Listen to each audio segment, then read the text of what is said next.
not a partner, but an accomplice of the enemy. I'm very glad to meet you. Why does Trump trust Putin more than his own intelligence agencies? Whom should you trust and whom not? And is it possible to trust anyone? You can't trust anyone. According to one version, it all started back in the days of the USSR. The KGB managed to get Donald on the hook using money and flattery. As long as braggarts live in this world, we must praise our own fate. A self-absorbed narcissist is a perfect target for intelligence agencies. I will listen when I need to. No need to repeat things. I'm a smart person. Trump was recruited after his weaknesses were studied, and for decades he was guided into big politics. Many people who have truly achieved something had to swim against the current.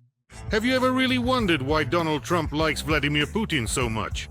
He's not only a smart person, he's a pragmatic one. Everyone knew that Trump didn't become president just by chance. But few people talked about it out loud. It's great to be with you. Thank you so much. Thank you very much. Has America and the whole world become hostages to a secret Kremlin operation? One that has lasted 40 years. And who is he really? A capricious, tyrannical president? Or is he Putin's loyal puppet, Agent Krasnov?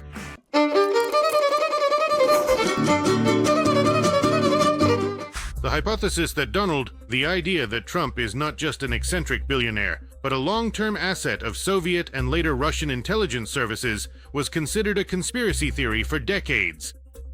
Until facts, coincidences, and leaks started to form a chain that was just too logical. And Trump and Agent Krasnov merged into one. But is that a fact? No, that's not a fact. It's not a fact? No, it's not a fact. It's much more than a fact. That's exactly how it really was. Even though Trump loves money very much, it wasn't easy to buy him right away. But the experienced intelligence officers didn't lose hope, since they could see the client's interest. I fully understand that everything related to the United States provokes a certain reaction from us. Trump's name first appears in intelligence documents back in the late 1970s during his marriage to the Czech model Ivana Zelničková. It was then that Czechoslovak intelligence, operating under the direct supervision of the KGB of the USSR, they began compiling a dossier on the American businessman with ambitions. I believe that there are truly fortunate individuals, and certain people just have more luck in life. But there's also a saying, the more diligently you work, the luckier you get. In March 1986, the first chief directorate of the KGB carried out Operation Chance Encounter. In New York, Donald Trump was subtly introduced to the Soviet ambassador Yuri Dubinin. He was supposed to establish contacts with the American business elite. The operation was successful, and Dubinin invited Trump to visit Moscow. This became the beginning of the recruitment process. To succeed, you need to set yourself apart from 98% of the world's population. In his report to the KGB officers, Yuri Dubinin wrote that Trump was quite an interesting personality and a suitable subject. After all, he possesses a whole set of necessary weaknesses. He is maniacally obsessed with money and women, and even more so with flattery and himself. There are many different ways to build a career. But the best possible way is to be born in the right location and into the right family. According to the Czechoslovak counterintelligence dossier, Trump's wife Ivana often spoke about Donald's growing interest in politics. Life is a challenging and arduous journey, and people suffer painful and lasting wounds. That's why, if you want to win, you have to be tough as flint and prepared to engage in battle with your elbows and fists. The greatest success comes when you swim against the current. Yes. From that moment on, the Trump family was under surveillance in the United States. In 1987, Trump visits the Soviet Union for the first time. Everything is presented beautifully. Talks about business, real estate, hotels, investments, and a great future. He is put up in an expensive hotel, in the Lenin Suite. It was then, in Moscow, that Trump received his codename Krasnov. This information would later be confirmed by Alnur Musayev, the former chairman of Kazakhstan's National Security Committee, In the year 1987, I served in the 6th Directorate of the Committee for State Security of the Soviet Union in Moscow. The main focus of the 6th Directorate's work was recruiting international businessmen from capitalist countries. It was during that year that our directorate recruited a 40-year-old businessman from the United States of America, Donald Trump, under the codename Krasnov. The codename Krasnov was chosen deliberately, taking into account the agent's excessive self-importance. Trump genuinely believed he was very handsome, a man. The choice was also influenced by Red Square, next to which the then just American businessman was staying at a hotel. Coincidence? I don't think so. Of course, Trump couldn't have suspected that before his trip, the KGB specialists already had a completely accurate psychological profile of him on their desk. Narcissistic, boastful, dependent on flattery, easily offended, prone to simplistic conclusions, and extremely sensitive to his own sense of importance. And also insatiably greedy for money and fame. The perfect target for influence. As long as the greedy are alive around us, luck, we won't let go of it. In the documents, he appeared as a confidential contact. The KGB guaranteed its agent the safety of secret cooperation and solid financial support. Upon returning to the US, Trump, unexpectedly for everyone, began to speak publicly not about investments but about politics. Citizen Trump, the Republican candidate this morning published detailed advertisements in the 3 largest newspapers in the country to present his views on foreign policy. And one of his senior advisors reported that Trump is currently planning a significant campaign trip in October to New Hampshire, where the first presidential primaries will be held. His associates see this as a farce, while in Moscow they are waiting for the right moment. Trump begins to criticize NATO, repeating talking points that have been coming out of Moscow for decades. The financial burden of keeping troops in Europe is very high, and that money could definitely be better utilized elsewhere, on something better. The wild 90s, Trump is on the verge of bankruptcy, but Kremlin money saves him. Russian and post-Soviet capital, criminal organizations, money laundering through casinos, all of this has been described many times by American journalists. You know, it was precisely my ability to anticipate possible problems that really saved me from wasting my own energy illogically. I have always been, and will be a very cautious person, but I am not a pessimist. It's better to call it positive thinking, but with an eye on real life. In 1999, when Putin heads the FSB, interest in Trump is already being recorded as a potential political asset. And in Moscow, they seriously begin to consider the presidential ambitions of the Red Trump. Although at first, Putin easily found common ground with the sitting presidents in America. That's why it wasn't yet time for the secret agent to step onto the political stage. The day of reckoning arrived. Putin is preparing for the annexation of Crimea and the invasion of Donbass. The Kremlin understands that they will need the support of the international community, and the FSB throws all its resources into promoting Trump into the upper echelons of US politics. Our countries are great nuclear powers. We possess 90% of the world's nuclear arsenals. And that's not necessarily a good thing. That's actually bad. I think we can do something about it. November 2013. Trump flies to Moscow, supposedly for the Miss Universe pageant. The real purpose of the visit is a secret meeting with Russian President Putin and the heads of the FSB and SVR. Donald stays at the ultra-expensive Ritz Hotel. The hotel room where Trump is placed is literally packed with audio and video surveillance equipment. It's hard to even imagine how many women, and perhaps not only women, with low social responsibility but high fees from the intelligence services visited that room. Afterwards, Trump will declare that he is very pleased with how the pageant went. And indeed, Trump will be satisfied, though not so much with the beauty of the contestants, but rather with the results of his secret meeting with Putin. It was at that moment that Trump received his blessing and support from his handler for his run for the US presidency. I want to say that no one has such strong feelings for the intelligence community and the CIA as Donald Trump does. Simply no one. Of course, Putin denied that he met with Trump at that time. But here's the hitch. His meeting with the King of the Netherlands, which was supposed to take place at the same time, was unexpectedly cancelled. The reason was the Kremlin chief's delay. At the same time, Trump only flew back to the US in the morning of November 10th. They say for a whole day and night. Putin and Trump were coordinating their actions regarding the occupation of the White House. After this trip, Trump changed. He became much more confident, clearly feeling the power of something terrifying and formidable behind him. Putin and his FSB. Yes, so if Trump looks like a KGB agent of influence, acts like a KGB agent of influence, and does everything like a KGB agent of influence and treats Putin as his handler, if he acts as a KGB agent of influence, then he is a KGB agent of influence. What is truly surprising is that Trump doesn't really hide it and openly displays his sympathy for Putin in every possible way. He practically doesn't react to what the Kremlin dictator is doing. How can one not recall the relatives of the passengers of flight MH17 shot down by the Russians on July 17, 2014, in the sky over the occupied Donbass? Grief-stricken relatives wrote an open letter to Trump, bewildered as to why, at the Helsinki meeting, knowing that Putin was involved in the tragedy, he fawned over him so much. Why do you think that President Trump trusts me and I trust him? I trust him completely. He defends the interests of the United States of America. I defend the interests of the Russian Federation.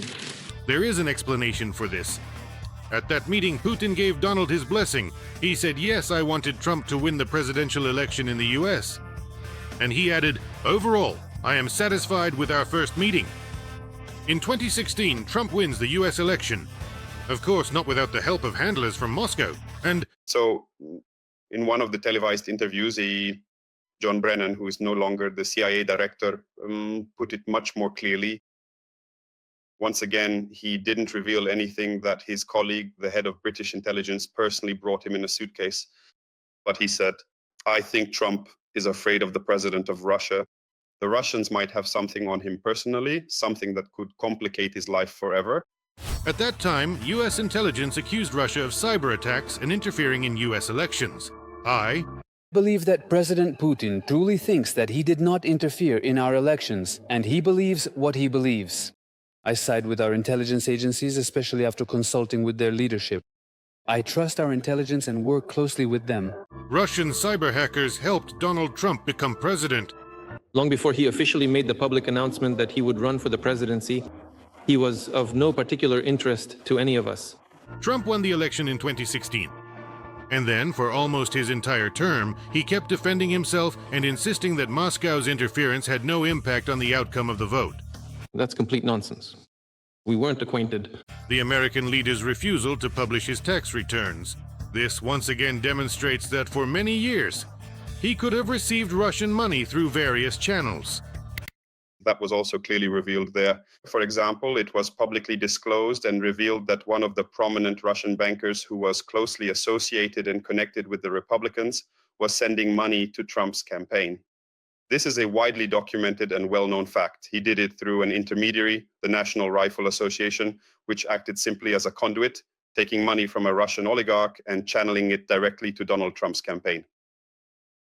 So Trump obviously had contacts and clearly significant financial benefits from Russians. Earlier, I told you that oligarchs close to Putin bought Trump's real estate for $109 million, and they completed the entire transaction in physical cash. This is considered a very serious accusation in America. Of course, Trump himself categorically denied all accusations of receiving money from the Kremlin. And he would talk about what an outstanding businessman he was. I've always handled money well. I made a fortune in just 4 days. That is 12 times more. So yes, money is definitely money.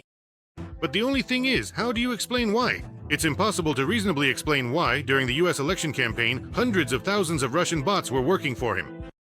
At the same time, Russia unleashed an entire factory of bots and trolls on American social networks, and there Trump was being glorified in every possible way, and the people were fake. As it later turned out, they were bot accounts. They actively supported Trump and wrote about it in the comments. This was also later investigated by the FBI. The Kremlin managed to buy Trump and provide him with an alibi. After he left the White House, a multitude of documents came to light. Thousands of pages. Nuclear programs, intelligence data on China and Iran. Trump got everything he needed from Putin, although he lost the next election and stepped away from politics. At the time, it seemed like it was for good. As for this impeachment, it really is a continuation of the greatest witch hunt in our entire political history. It's absurd. It's absolutely ridiculous. This impeachment provokes outrage, but you stand your ground. What they're doing is truly terrible. For one term, Putin lost his influence over the White House. Joe Biden took a clear stance against the aggressor. For 4 years, Russia prepared to bring its agent of influence back into politics, the Red Trump. And unlike his failures on the fronts in Ukraine, in the US, Putin won his special operation. Russia is actively attempting to interfere in the United States presidential elections. I'll tell you a secret. Yes, we will definitely do it. Just to really amuse every one of you all over there. Properly.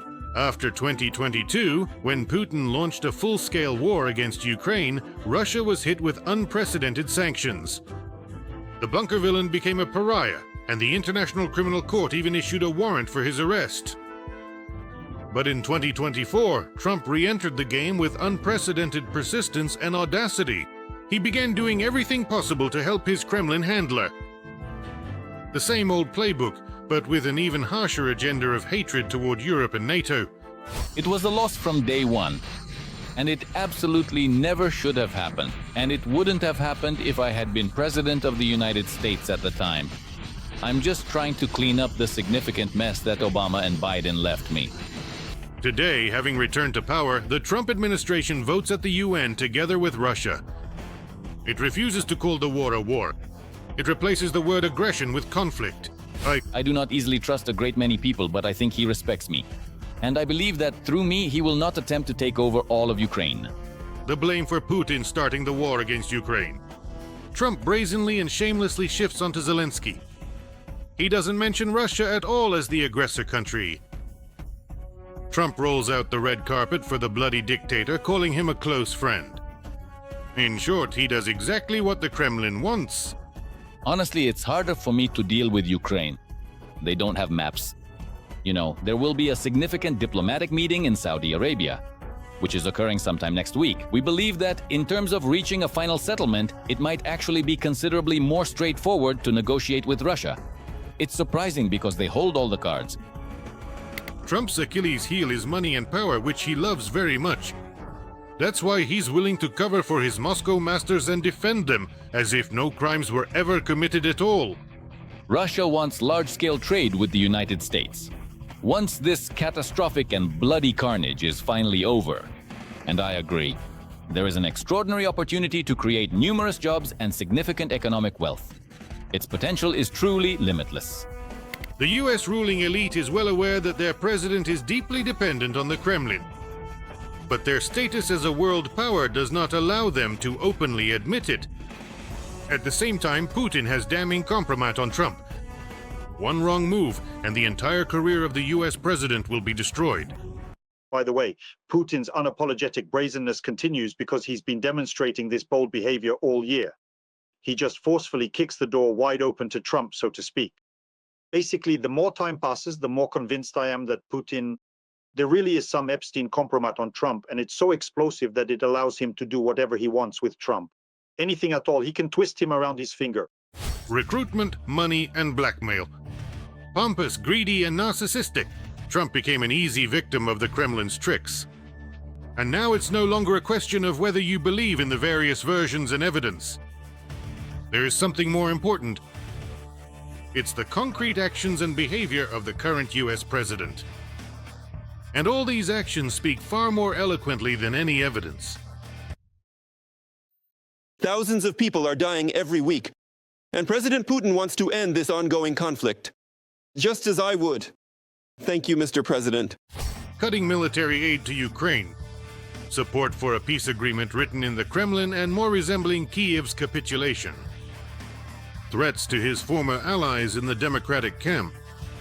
Territorial claims against NATO countries. Greenland, Denmark, and Canada still haven't recovered from the shock.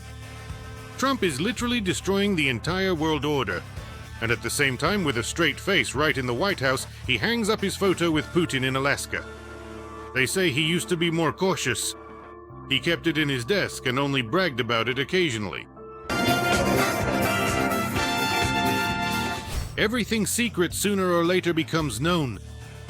Given all the facts presented, the theory about Agent Krasnov stops being just a conspiracy theory. Isn't that right? I want to remind you that this video is created for entertainment purposes and contains elements of satire and irony. All facts and events are presented in a hyperbolized or exaggerated form to convey a comedic or dramatic effect. We do not aim to mislead, but simply put the emphasis on humor. Please take this with a smile.